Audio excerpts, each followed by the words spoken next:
Et aux Israéliens et le maintien derrière les barreaux alors qu'il est libérable depuis plus de 20 ans. Mes amis, on est ici à l'appel de nombreuses organisations politiques, syndicales, et on va enchaîner avec Thomas Porte pour la France Insoumise.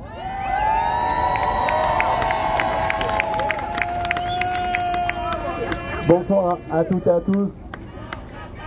Et d'abord vous dire, une fois de plus, le soutien de l'ensemble des députés de la France Insoumise, du groupe parlementaire et du mouvement. De nombreux députés sont présents ici.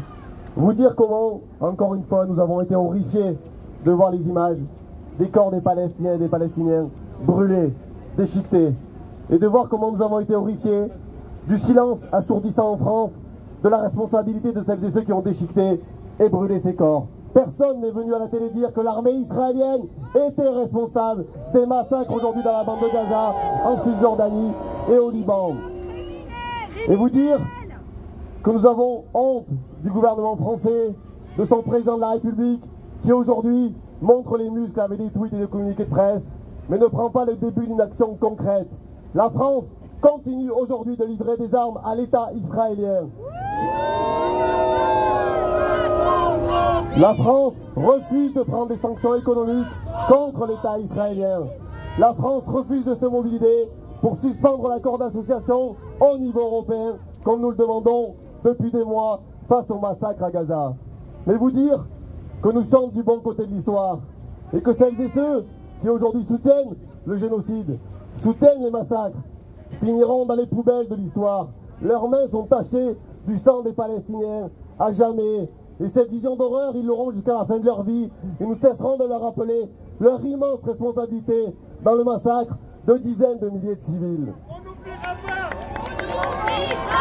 On pardonne pas. On n'oublie pas. On pardonne pas. On n'oublie pas. On pardonne pas. On n'oublie pas. On pardonne pas. Et vous dire que les mobilisations que nous avons construites à plusieurs, elles sont décisives dans la bataille.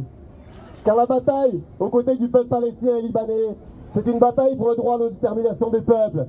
C'est une bataille contre le colonialisme. C'est une bataille contre l'extrême droite raciste qui aujourd'hui massacre des populations. C'est une bataille pour que la Palestine, les Palestiniennes et les Palestiniens puissent enfin, après 75 ans, vivre librement sur leur terre, dignement, et pas sous l'oppression permanente du gouvernement israélien et de son armée de criminels de guerre.